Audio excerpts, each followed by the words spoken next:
Perkenalkan, saya Romian Simatupang, guru biologi dari SMAP Penabut Kota Tangerang.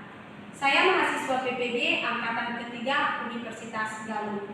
Pada PPL 3 ini, saya akan membawakan materi hereditas manusia dengan model pembelajaran PBL. Selamat menyaksikan.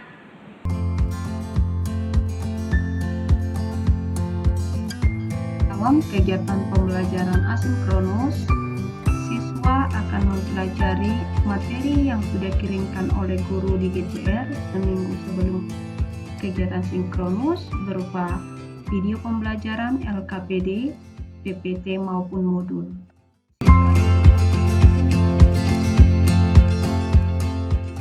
Siang anak-anak? Yang Bu. Yang Bu.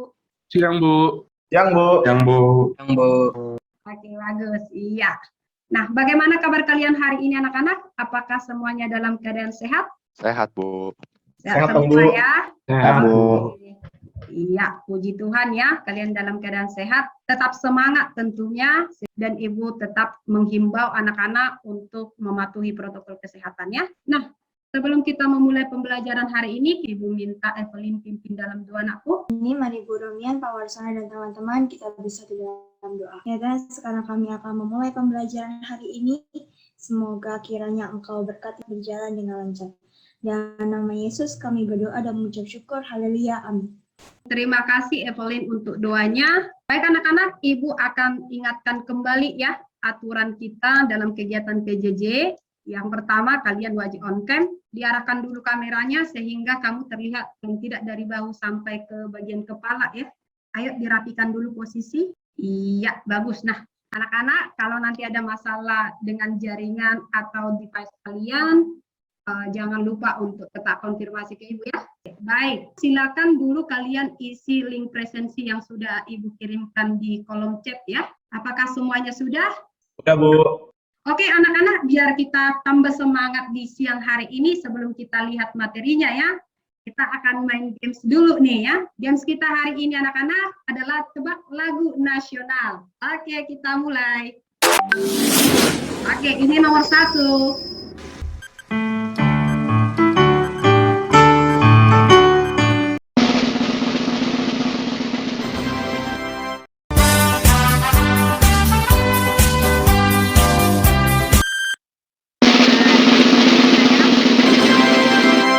Bangun pemuda-pemudi. Baik anak-anak, itu tantangannya. Coba lihat. Ada yang benar semua anak-anak? Boleh angkat jempol. Ada Ajela ya. Selamat, berarti kamu itu nasionalis sejati. Tentunya bukan hanya jago tebak lagu nasional ya. Kalian sebagai generasi muda harus mampu berkarya ya, memberikan kontribusi untuk bangsa dan negara. Lihat, hari ini kita akan masuk ke dalam materi pembelajaran kita. Coba lihat gambar ini, masih ingat gak anak-anak ini gambar apa? Saya Bu, mau kasih tahu Bu. Oke, silakan Nathanael. Itu gambar kariotip manusia Bu. Yes. Nah, masih ingat gak tentang pautan autosomal dan gonosomal? Ayo, siapa yang bisa? Masih, Bu.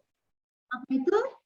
Pautan gonosomal itu yang ada di kromosom X sama Y itu buat ngatur jenis kelaminnya, Bu. Luar biasa ya, Alicia, benar sekali. Oke, anak-anak, jadi hari ini kita juga akan mengidentifikasi hereditas manusia ataupun sifat-sifat manusia yang terpaut pada autosom dan gonosom. Hari ini cakupan materi kita anak-anak hanya mencakup tentang sifat yang terpaut dengan autosom. Salah satu sifat manusia yang terpaut autosom adalah golongan darah. Adapun capaian materi yang harus kalian kuasai dari pembelajaran ini anak-anak, yaitu kalian harus mampu mengidentifikasi ya genotip dan fenotip golongan darah sistem ABO, resus MN, dan penyakit menurun pada pautan autosom, dan tentunya harus mampu menganalisis pola penurunannya. Nah, anak-anak, mari kita lihat aplikasi ataupun manfaat materi ini dalam kehidupan kita.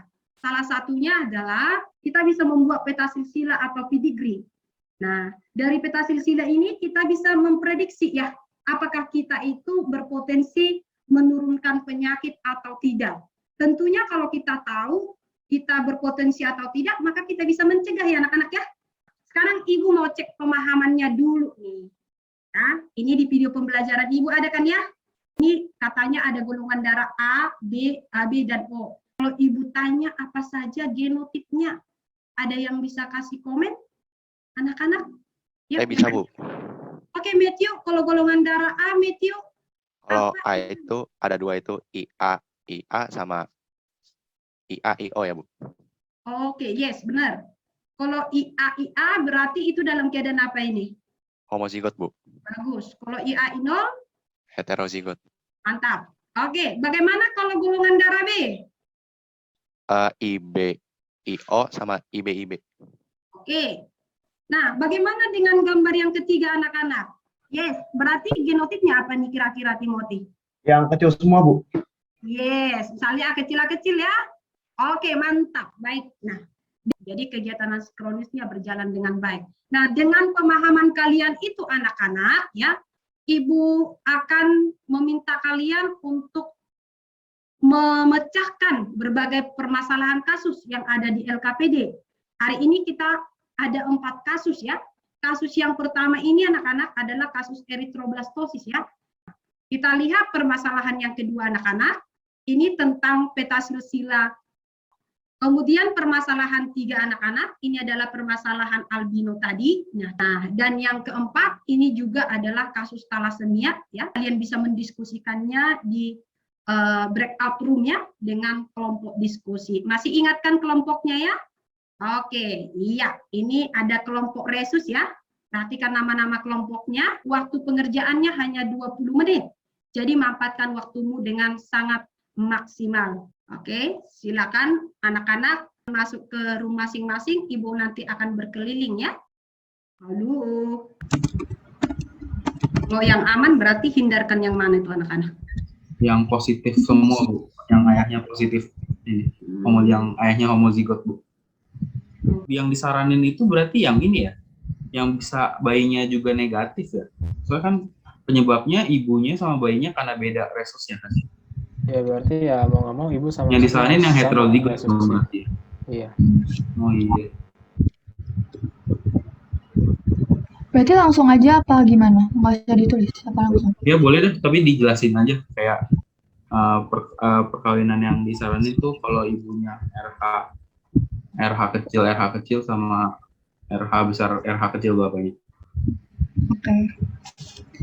Berarti yang hetero kan?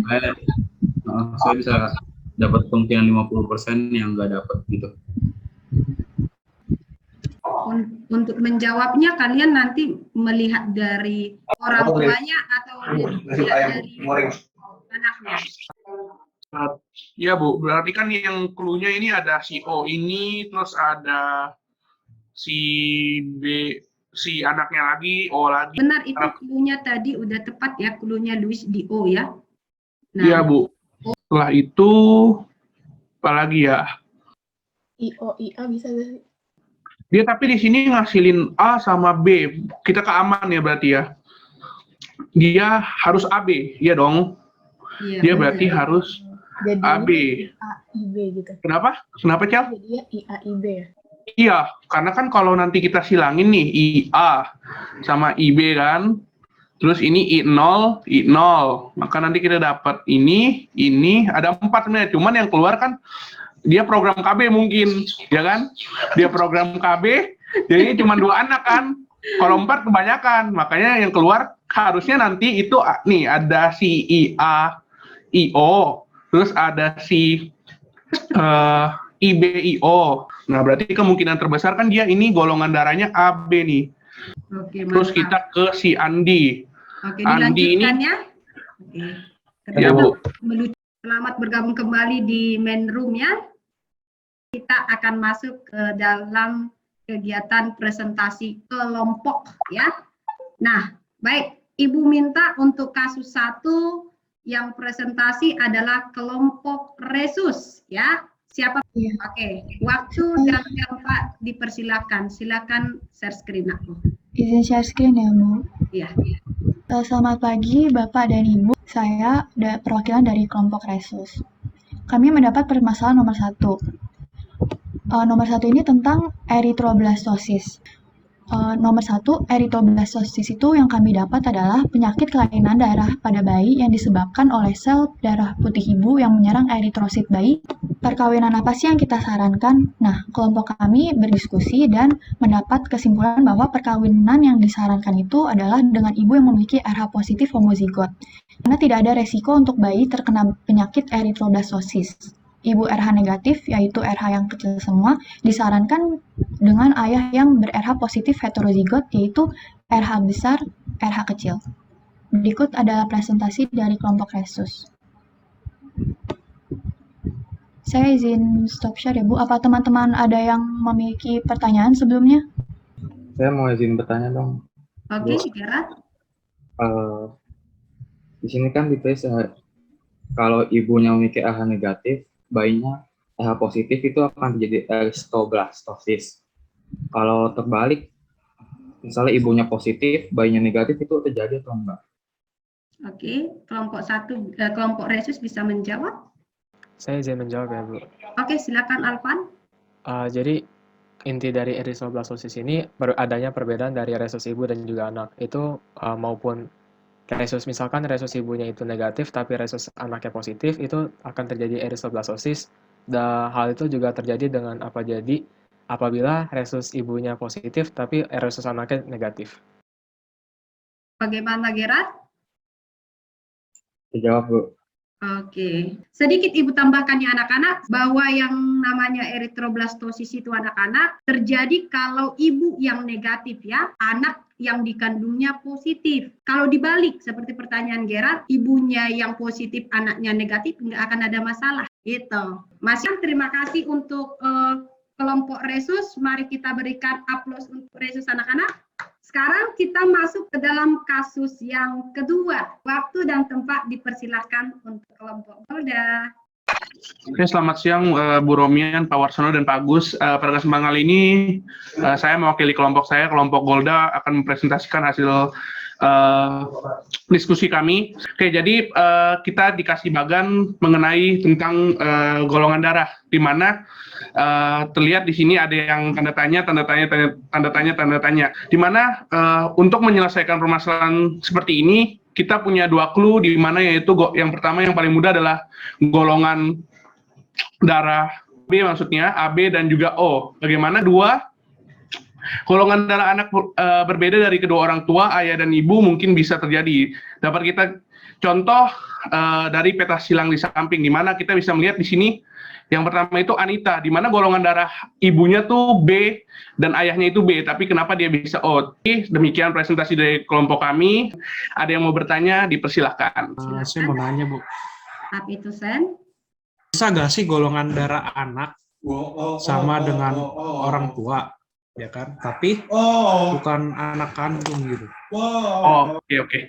Thank you, Chan, buat pertanyaannya. Nah, kasus ini mungkin sering kali kita lihat gitu ya. Kok ini anak, golongan darahnya sama tapi bukan anak. Secara keadaan itu mungkin aja, semuanya bisa terjadi. Jadi mungkin aja sama, tapi kan kalau genetika itu nggak bisa dilihat dari golongan darahnya aja. Makanya kalau ada tes genetik itu kan nggak bisa dari golongan darah aja, mesti dari rambut dan lain-lainnya. Gitu, Vincent. Mana Vincent? Ada yang lain mau memberi tanggapan anak-anak? Makin seru ya diskusinya. Jawab, Bu. Oke, baik. Nah, Ibu Vincent golongan darah apa? Saya O. Ibu juga O, tapi bukan berarti kamu saudara kandung ibu, kan ya Vincent? Nah, jadi bisa saja kebetulan golongan darahnya sama, kan gitu ya Vincent? Jadi golongan darah itu enggak hanya, itu salah satu indikator saja ya. Tidak langsung bisa digunakan untuk menentukan anak kandung atau tidak. Lebih tepatnya adalah menggunakan tes DNA ya anak-anak ya, yang lebih akurat. Oke, masih ada yang mau menambahkan atau bertanya dari golongan darah ini anak-anak? Tadi yang disampaikan kelompok Golda udah luar biasa ya, analisisnya. Oke, udah aman? Oke, kalau begitu kita berikan aplaus untuk golongan Golda, luar biasa. Oke.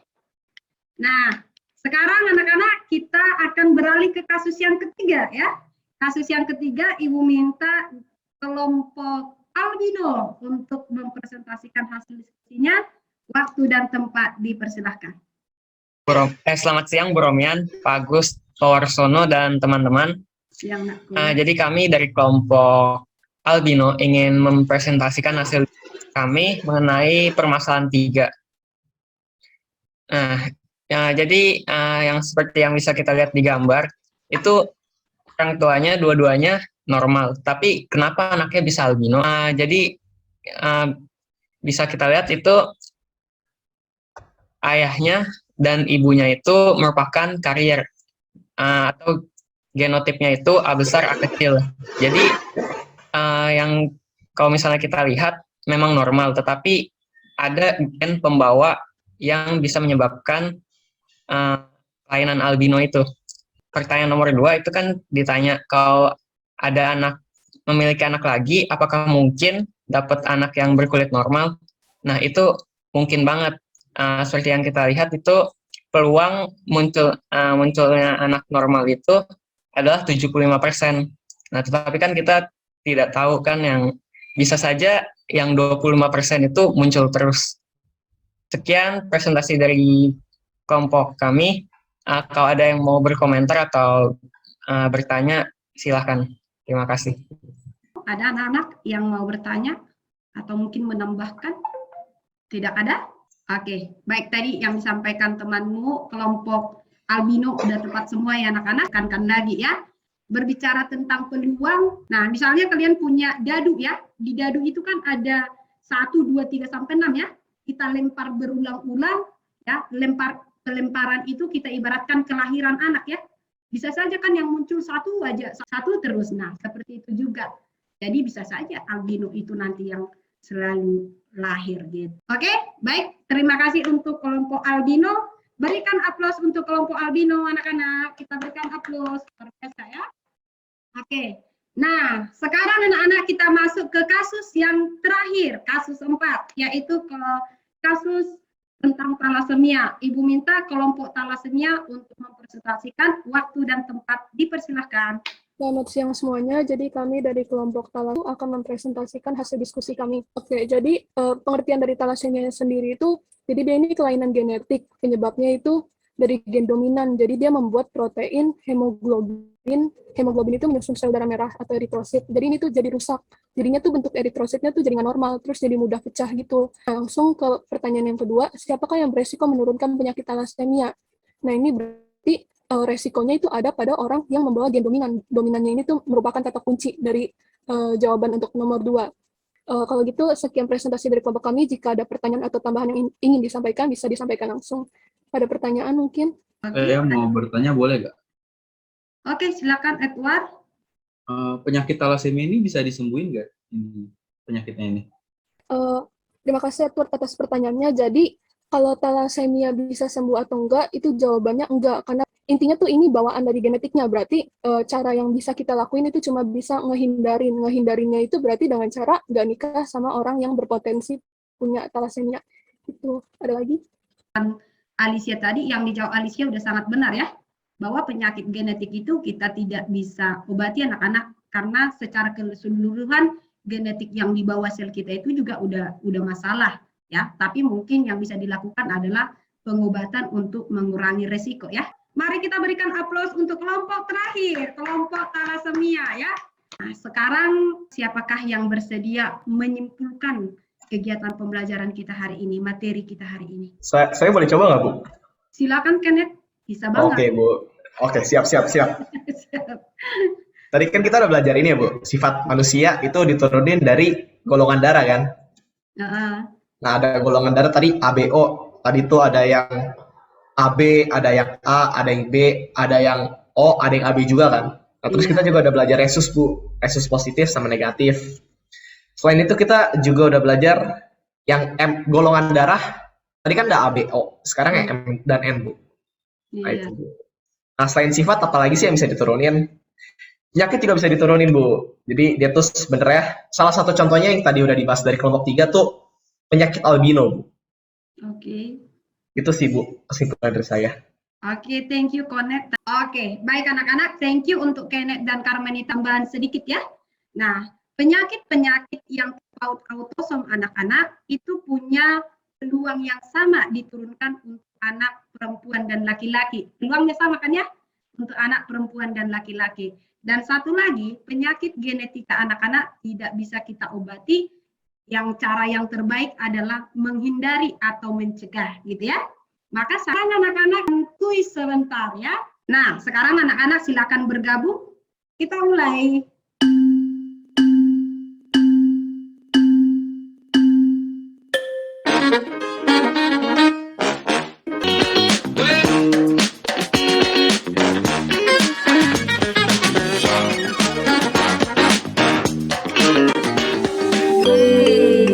Mari kita lihat ya. Nah, pemenangnya jatuh ke Luis ya. Nomor 2-nya ada siapa tuh? Edward. Nomor 3 siapa tadi tuh? Itu tuh ada Robert. Oke, luar biasa. Oke, selamat untuk siapa tadi juara satunya? Luis, luar biasa ya. Cepat-cepat udah selesai. Nah, dan ada juga Edward dan Robert. Baik, nah sekarang kita akan masuk ke refleksi ya. Adakah anak-anak yang mau merefleksikan kegiatan pembelajaran kita hari ini, manfaat apa yang didapatkan, seperti itu ya. Bagaimana? Boleh deh, Bu. Siapa itu? Itu, Bu. Wah, gitu, oke gitu. Thank you. Oke, Ini, Bu, silakan. jadi kayak hari ini tuh kayak dapat gini, Bu. Kayak kita jadi bisa tahu kira-kira nanti kalau kita disilang-silangin gitu tuh keturunannya apa gitu. Terus kayak dari golongan darah, penyakit-penyakit bawaan gitu, Bu. Itu kurang lebih gitu sih, Bu, yang didapat hari ini. Oke, terima kasih refleksinya dari Vito dan Tere. Ya, benar sekali ya. Dari pembelajaran hari ini anak-anak kita banyak belajar, banyak mengecilkan resiko penurunan penyakit begitu ya. Sehingga kita bisa lebih bijaksana menentukan tentunya mungkin pasangan dan tentu lebih bersyukur ya. Kalian saya kira terlahir ya, kalian semua, kita semua terlahir sempurna kan ya anak-anak ya, sehat. Itu adalah sesuatu yang benar-benar harus kita syukurin. Oke? Nah, materi kita selanjutnya yaitu tentang penyakit yang terpaut gonosom. Anak-anak tetap pantau GCR ya. Nah, anak-anak untuk menutup kegiatan kita, ini ada satu quote inspirasi untuk kita. Katanya orang bijak belajar ketika mereka bisa. Orang bodoh belajar ketika mereka terpaksa. Tentunya Ibu sangat berharap anak-anak adalah orang yang bijak. Ya, selalu belajar di mana ada kesempatan. Baik, kita akan lanjut ke dua penutup yang bersedia anak-anak.